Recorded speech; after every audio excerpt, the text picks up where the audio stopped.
Bem, amigos, muito bom dia, muito boa tarde, muito boa noite a todos vocês aí que curtem o nosso canal Cockpit do Xande. Muito bem, pessoal, hoje é dia do flamenguista, você aí, flamenguista, eu flamenguista, hoje é o nosso dia, parabéns a todos os flamenguistas aí, e tenha certeza que você fez uma excelente escolha em torcer pelo clube mais amado e querido do Brasil e do mundo, o Clube de Regatas do Flamengo. Muito bem, meus amigos, quero pedir o seu like, pedir sua inscrição aí no nosso canal e ajudar o Xande aí. Mas deixa aí na descrição qual é a maior alegria que você teve nesses anos torcendo pelo Flamengo. Eu posso dizer para você, e me faz lembrar que a maior alegria foi quando eu garoto ainda, eu tinha acho que uns 10 anos, no máximo 11, quando o Flamengo foi campeão, eu tinha 10 anos, quando o Flamengo foi campeão intercontinental, né, campeão mundial, aquela taça era disputada lá na época, no Japão, isso em 1981. Muito bem, meus amigos, vamos falar um pouquinho aí sobre o nosso querido Flamengo, o nosso clube de regatas, mas vou fazer aqui um pontinho fora da curva para falar hoje que tem eleição aí do craque, né, mundial aí, melhor jogador do mundo, bola de ouro aí. Então o principal candidato é o Cria, né, o Cria da base aí, o Cria do Flamengo, o nosso Vini Júnior. Então aqui a nossa torcida, o nosso desejo para que o Vini Júnior possa realmente conquistar essa bola de ouro, porque é muito importante para ele e para o futebol brasileiro como um todo. Bem, meus amigos, continuando aí, vamos falar um pouquinho aí sobre o nosso técnico, né, nosso querido técnico. Esse é o nosso técnico, Felipe Luiz, o técnico que a galera do Flamengo, a grande massa do Flamengo queria, né, grande parte dos torcedores, sempre tem um outro aí que acha que não e tal, mas o Felipe Luiz é aquele técnico que nós queríamos, não era o Tite nós nunca quisemos. Muito bem, então o nosso Felipe Luiz, ele diz que desfalques e elenco enxuto viram quebra-cabeça no Flamengo, meus amigos. Então o Felipe Luiz aí tá falando justamente desse problema aí que o Flamengo vem enfrentando, realmente, né? Mas a questão do Flamengo também foi porque se machucou todo mundo de uma vez. E eu até acredito que foi por conta de algum preparo físico, alguma coisa, porque todo mundo era coxa. E era coxa. O Pedro foi ligamento cruzado, mas foi devido à coxa. Os especialistas disseram que quando dá aquele problema ali e não tem uma boa recuperação, quando volta, afeta o joelho, né? O cruzado. Muito bem. E com isso, né? Segundo o GE, o jogo desta quarta-feira, ou seja, depois de amanhã contra o Internacional, o jogo atrasado, Felipe Luiz não descarta preservar alguns atletas. E nisso daí, em coletivo, o treinador abriu o jogo, lamentou o elenco enxuto, mas afirmou que o objetivo é vencer o Internacional e que as ambições do Flamengo no Brasileirão se passam por este confronto direto. E é verdade, porque o que acontece? Se o Flamengo ganhar, o Flamengo pode ir a terceiro lugar. E se o Flamengo perder, o Flamengo vai cair para quinto lugar. E aí vai dar realmente, de fato, adeus o sonho, né, pela Libertadores. Então o Flamengo segue aí com muitos desfalques e isso tem realmente trazido um problema sério para o time da Gávea. Pessoal, fala um pouquinho aqui no jogador querido, pelo menos para mim, que é o nosso robozinho, Michael, né? Michael deu a declaração de que fica muito feliz, tá bem. Então o Michael que comemora, né, o primeiro gol que fez aí contra o Juventude no sábado. E foi um bonito gol, né? Ele pegou, abriu, vê como ele vai, puxou pro meio, chutou e a bola entrou. Michael é demais, né? E uma outra notícia também importante que está circulando aí é que Felipe Luiz achou um novo 9. E quem é, Xande? É o Plata, né? O Plata no lugar de Gabigol. Felipe Luiz abre o jogo, né, sobre a posição do atacante no Flamengo. Ele falou que o Plata ele tem a tendência de cair mais ali para a direita, para ele gosta de jogar, mas ele falou que com a movimentação certa, com as coisas certas, ele pode trazer o jogador ali para jogar no meio, né, atacando os espaços como ele gosta, enfim, fazendo a posição de 9. Outro jogador que tem se destacado muito aí no Ninho do Urubu é o Everton Araújo, né? Ele enche os olhos de Felipe Luiz, não é só do Felipe Luiz não, gente, também da galera, também da grande torcida do Flamengo, né? E sai na frente por vaga, meus queridos. Esse menino joga muito, né? Me lembra muito aí o João Gomes, né? Pô, João Gomes, observe que quando o Flamengo vende o João Gomes, ele desmontou o time. O Flamengo foi campeão em 2022, Copa do Brasil e Libertadores ali com o Dorival, muito passando por esses jogadores.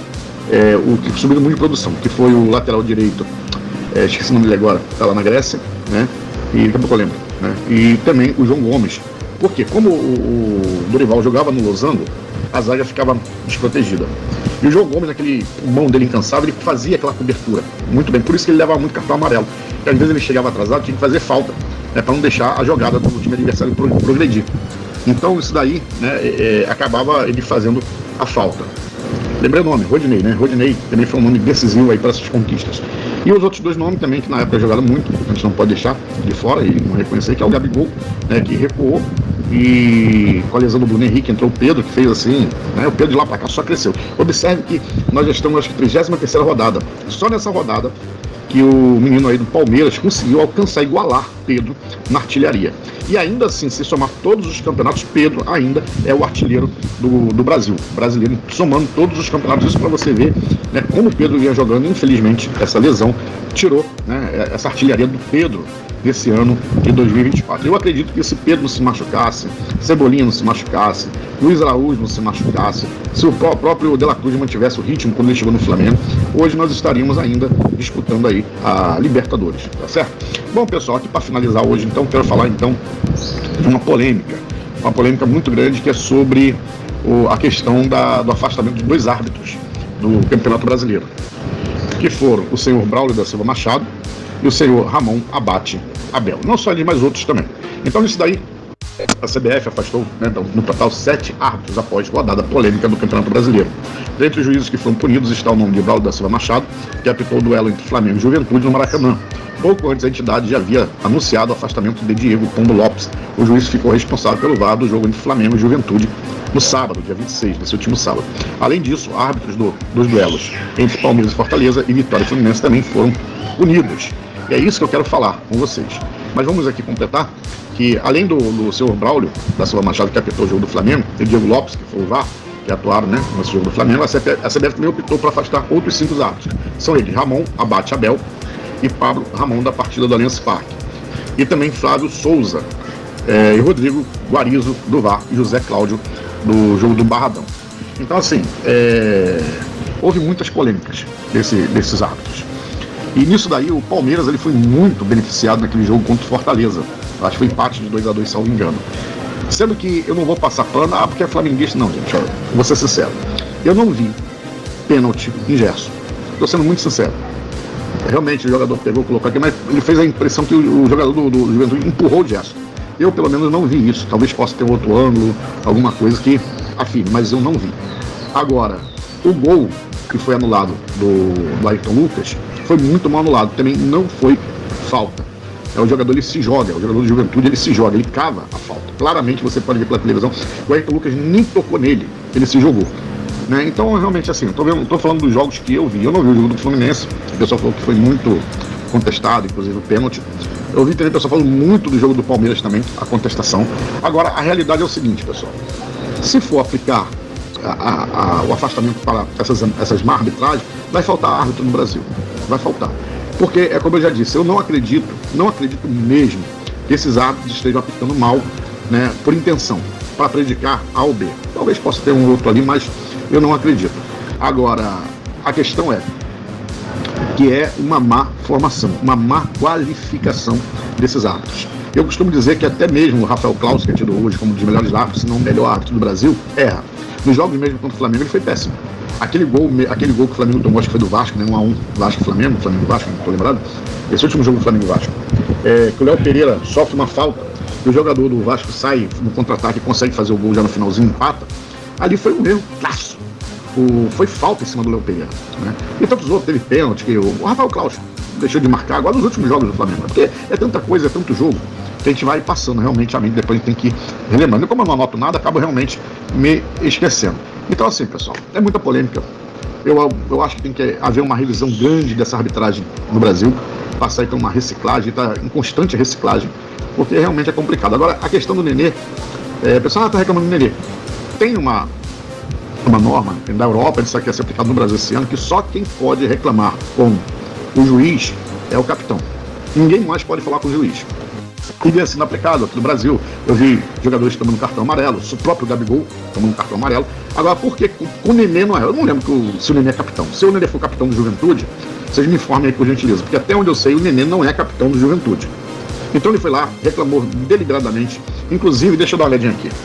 Bom, pessoal, aqui olhando aqui, parei aqui para poder ver, o Coluna do Fla, site Coluna do Fla, depois vocês podem dar uma olhadinha, créditos a eles. Teve um especialista, né, segundo eles, que publicou um vídeo e revelou a conversa do Nenê com o árbitro Braulio da Silva Machado. Abre aspas aí pro Nenê, pra conversa deles aí. Eu te fiz qual pergunta, baralho? Eu fiz uma pergunta, não faz isso. Olha o VAR lá, aqui tem o áudio e eu estava falando com você. Por que você vai fazer isso comigo? Pelo amor de Deus, eu só estava conversando. Olha o que você está fazendo, Braulio. Você vai fazer isso comigo mesmo? Disse Nenê ao árbitro Braulio da Silva Machado, segundo aqui o Coluna do Fla. Segundo o Coluna do Fla, né, depois o Nenê, ele falou, acho que para a imprensa, dizendo o seguinte: é difícil falar de cabeça quente porque é uma coisa inacreditável. Perguntei como o VAR muda um lance de escanteio para tiro de meta a favor do Flamengo. Eu tomei amarelo. Daí falei, não posso fazer uma pergunta? Caramba! Não falei em nenhum momento em direção a ele, não xinguei e automaticamente ele me deu um segundo amarelo, disse Nenê, logo após a partida contra o Flamengo. Bom, pessoal, não sou especialista, o pessoal que é especialista, eu não sei o que aconteceu, mas a regra é clara. Hoje, você não pode reclamar com o árbitro, somente o capitão pode se dirigir ao árbitro. Outro jogador já tomaram amarelo, não sei se outros foram expulsos, acho que o Gabigol foi, né? Por muito menos o Gabigol já foi expulso aí sim, né? Então, a ordem de carreira que vale para um, vale para todos. A gente fica realmente assim, na hora que o cara foi expulso, a gente fica meio sem entender. Mas só quem está lá dentro sabe o que está acontecendo, tá bom? Então, pessoal, deixa o seu like aí, foram as principais notícias aí que eu apurei no dia de hoje. Deixa o seu like, se inscreva no canal e ajuda o Xande a crescer. Fui!